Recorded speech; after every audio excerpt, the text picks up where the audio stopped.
Can you hear this train a-comin'? She's chugging right along. I'll tell you where she's going, I'll tell you where she's been. Oh, she's going to the Lions, Galahad, Forsberg, Heisler, Roseland, and Kelsey. Oh, get on board that train tomorrow and help us keep this legacy. Hello and welcome to what should be another entertaining and very informative episode of the Flagstaff County Podcast. I'm your host, Cary Castagna, Communications Coordinator for Flagstaff County. Today I'm joined by the one and only Ken Eshpeter. Welcome, Ken. Oh, thank you very much. Ken, a director with the Friends of the Battle River Railway Society, is here to tell us all about the little railway that could. All aboard!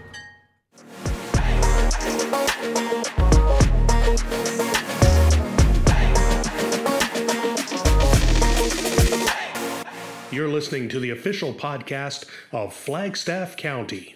So Ken, first off, it's an honor to have the man with arguably the best voice in the Flagstaff region as a guest on the Flagstaff County Podcast. Well, thank you very much. It's a pleasure to be here. So first off, how did it all start? Take me back to the very beginning. Well, the beginning is quite a while ago, actually. It was 2002, if you can imagine. Good old CN suggested that they were no longer going to provide service to our little short line from Alliance to Camrose. And one of our community members in Heisler saw this little notice in the Gazette, and he reacted to it, and he got a hold of a few of us, and we decided we didn't like that idea very much. So we got together to see if there was something that we could do to stall CN's abandonment of our line. And we ended up ordering up a bunch of producer cars back in the day when the Canadian Wheat Board was still operational. Producers and farmers could order producer cars and put them together in whatever size they want. And we started ordering up 100. So 100 cars would be on order, and technically CN was required to move those cars. So we did that for, we did that until 2009, from 2002 to 2009. And we experienced the worst railway service in the history of railroading, because, of course, CN wasn't really looking forward to the continuation of that line. And then in 2009, they said to us they would no longer provide service. We didn't fight it a bunch. I think we could have. And so instead, we decided to attempt to buy the line. So we formed a co-op, and we called it the Battle River Railway Cooperative. And we recruited a few more people because we already had a bit of a board of directors for our producer car orientated service. Yeah. And we doubled the size of that. And we went out onto the landscape in the greater Battle River area. And we, on behalf of our co-op, we sold $3.5 million worth of shares. Oh, wow. Yes. And with that $3.5 million, we put it together with another $1 million, which we needed to buy some equipment because we needed to buy a couple of engines and a few other things. And so it's been kind of a go from June of 2010, we took ownership of what had been the Alliance subdivision from Alliance to Camrose. Now, once we had the train operational, within a couple of years, a few of us were sitting around one day and we thought, well, jeepers, we've got a train. Maybe we could turn it into a little bit of a passenger service as well as moving grain.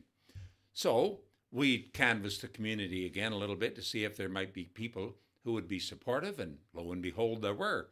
So we formed a not-for-profit society. That's what the Friends of the Battle River Railway is. And we got registered with the Alberta government, and we began attempting to create a passenger excursion service in the beautiful Battle River catchment area. Well, we had no facilities, and no money, no nothing really. So we had to try to remedy that situation. So we went out and we started having some socials in the Galahad the Galahad Community Hall for about 3 years, and we raised some monies doing that. And then we started a platinum club sponsorship or membership club, and we sold $85,000 worth of memberships in that. And so with those dollars that we raised through those two opportunities, we put enough money together to go and buy a passenger car, which was a former CN passenger car, 1952. And we went into Kamloops, BC. They've got a Heritage Railway Society in Kamloops, and we bought it from them. CN pulled it out, if you can imagine, to Camrose, Alberta. And that was basically the start of things going on. I remember very well the first time that we used it as it was approaching winter. We went, the Heisler sausage supper has been going on for about 65 years, right? And it's notorious, or well known, I should say, throughout the communities. And we wanted to have an opportunity to take people from Forsberg to the Heisler sausage supper. Well, it was kind of cool that day, and we had no heat in our car yet, eh? Yeah. So we had to make some sort of makeshift heat. And I thought the day went extremely well, but I've heard the odd commentary from the odd other person that was on there said, "Oh yeah, I remember that. It was a bit cool that day." That was before we had heat or anything. We had no PA system, no heat, no air conditioning, just the car. And it's a gorgeous car. But if you can't control the environment, it's a little bit disadvantageous because it's a sealed car. So you've got to provide the heating and the cooling, because you can't open windows to try to modify the climate inside the car. Yeah. Wow. So, and that was about 2014 when you got the excursions going? Yeah, 2013. The car landed in Camrose, and then they pulled it out to our line. I think it was the fall of 13 was that time when we had the cool one, the first one that we ran to Heisler. Okay. And then after that winter, we started with more gusto organizing a schedule of events that we could take people to. And technically our idea was to not necessarily put on a bunch of parties and functions and socials, but rather to bring people to the ones that were already being offered in the different communities along our line. Ah, yes. Because they already had them. They would like a little bit of extra attendance. And it was great for us because it was an event that we could go to. So we just had to worry about having the train in shape and having everyone get on board and taking our people to those different functions. Yeah. So can you talk a little bit about how the excursions have built up over the years?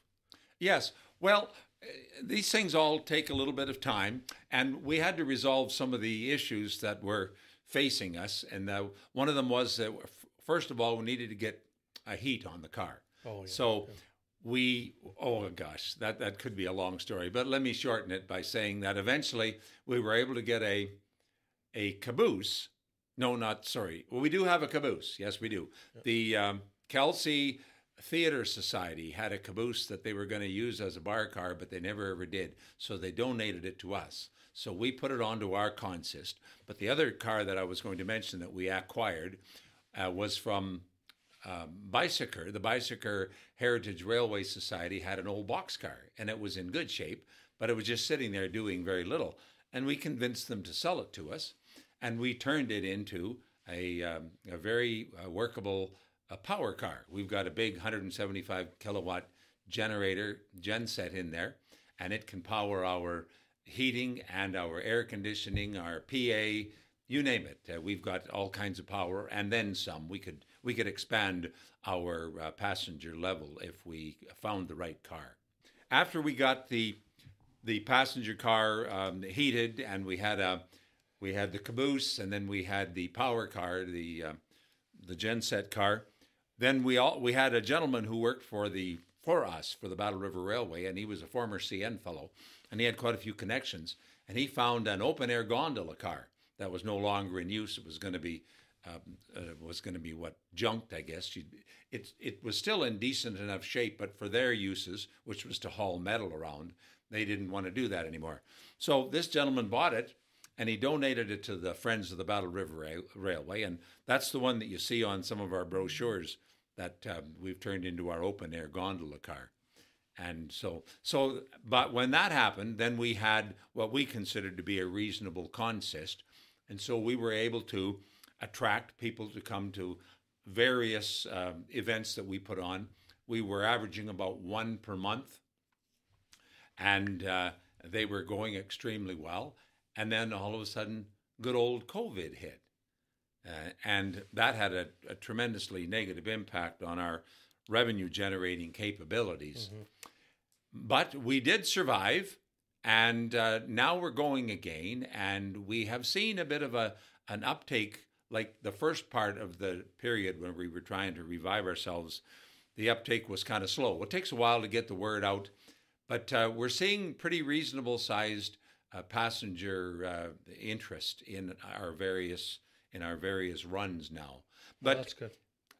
And we've appealed to the community again to see if there are folk along our line that would maybe help us. We have a sponsorship club whereby each spring we canvass the communities along the Battle River area or along the Battle River Railway to see if they might help us with some finances. And the folk have been just incredibly responsive. And so that's been going good so far, right? It has. And without that, I'm not just sure what we would have done, actually. Yeah. We might have had to sell assets. So lots of growing pains then with the pandemic, but you seem to be well over that hump. Well, it's looking more positive, but I wouldn't want to use the term well over that hump. It's going to be quite a struggle for a while, because one of the things we'd really like to do is get our ridership to the point where we actually could use two cars. If we could use two cars, we could actually start generating some significant revenue, and then that'll allow us to do other kind of capital-orientated things. Right now, if we want to, like for example, we're trying to plan to build a kind of a storefront and deboarding facility in Heisler, because we like to stop in Heisler. They've got that gorgeous hotel, mm-hmm. and often on our runs we'll stop there for dinner or supper, depending on where we are in the terms of the day. And it would be very nice to have a really nice and readily recognizable kind of a storefront close to the train, and then have a nice deck, and then have a really well-marked kind of a walkway, because one of the issues at Heisler is we have to come across the highway, so we always have to be really careful with our passengers. Now, the traffic through Heisler is usually pretty slow, so we've never ever had any issues, but we certainly want to maintain our safety. Okay. Well, it sounds like you've come a long way in the last decade. I just wanted to mention, too, that there are a couple upcoming excursions set for next month. You have a day on the train on August 12th and Explore Farm to Fork on August 19th. Can you tell us a little bit about each of those excursions? Sure, I can. The Saturday, August the 12th, the day on the train, is basically what it says. We get on in Forestburg at the train station, which, by the way, is gorgeous. And we'll board the train and ride to Heisler, and then we're going to go to the Detention Brewery also in Roseland. It's all part of the same trip. And we have a few more spaces available, so if people want to get on, you certainly can. It's been good weather most of this summer, so you can ride on the open-air gondola car, and our air conditioning will be working really well, and I think you'll really, really like it. Heisler boasts of having the largest baseball glove. It says on our brochure in Heisler, but no, it's actually Canada's largest baseball glove. And it's kind of neat. And the Detention Brewery, for those of you who don't know what it is, it's the old Roseland School that a family from Roseland purchased and started making beer. And they called it the Detention Brewery. It's the cutest thing. You have to be in there. You can read about old rules that teachers used to have to follow when they were delivering their various courses and programs. And then they've got all of their beers named after detentionable behavior. That's where that term came from. It's actually quite cute. Oh, that's cool. Yes. Yeah, and I know you mentioned it's usually been pretty good weather lately. Today, we're getting a pretty good rainstorm, but I just wanted to kind of look ahead to the future now, Ken. What are the plans for the future of the Battle River Railway and Battle River train excursions? Well, the future looks bright for the Battle River Railway. We still move a significant amount of grain, and we interchange with CN in Camrose, and they pull our grain out to the coast. But also we've been able to develop and increase a service that we offer, which is to store cars. And that's why on the Battle River Railway line, you'll see lots of cars in storage, predominantly petroleum cars. And they've been a good revenue source for us. As far as the things that we're planning to do with the passenger aspect of it, we have some capital. I mentioned about the Heisler Capital Project. We've got a few other ones. We'd like to perhaps in the future, going forward, build a bit of a depot close to Highway 56. CN won't, well, we can't afford. They would let us go into the yard, but it's a ridiculous amount of money that we would have to pay for insurance to go into their yard in Camrose. So as a result, we would think about building a kind of a storefront and loading and deboarding facility just by Highway 56. So if people want to come on our train, they might decide they want to visit other sites in Camrose and kind of make a weekend of it or something. Yeah. We think that has a lot of possibilities, but it requires more monies than we have right now to be able to pursue that. But we're hopeful that we'll eventually get there. Yeah.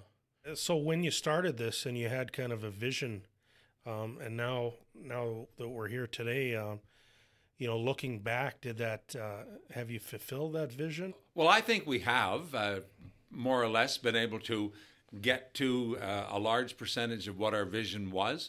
But you know how these things go. You get involved and then somebody has another idea. And then so you say, well, let's attempt to do that. And then over the years, you decide, well, maybe we'll expand it. Well, hopefully that's what happens anyway.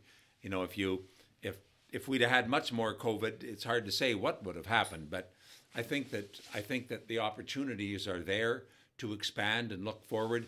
I've been in touch with the little train people at the Fort Edmonton Park. Oh, okay. I keep thinking that people who ride a train at Fort Edmonton Park might want to ride a slightly longer train. So maybe we can attract them to come to Camrose if we ever get this little facility created by Highway 56, and they can take a real ride on a real train. Yeah, that's a possibility. Yeah.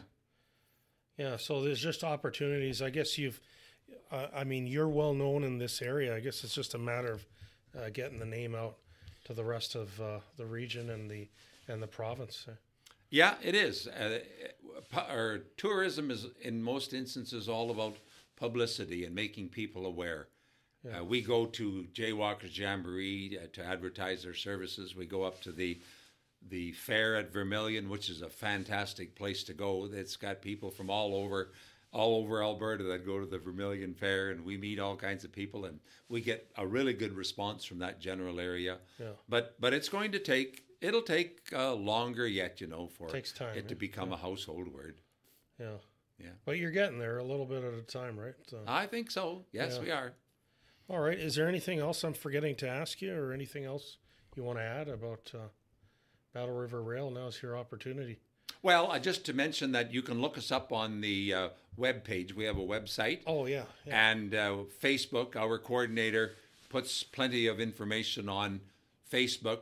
So you can read all about the Friends of the Battle River Railway by doing that. We put ads in newspapers and various things. We try to keep our name in the vision level of most potential tourists. Yeah. And I should give that address out. It's battlerivertrain.com. battlerivertrain.com, and that's the website. Right. All right. Well, thank you very much, Ken. I appreciate all your time, and take care of yourself. You're very welcome, and I certainly will take care of myself. All the best. Thank you.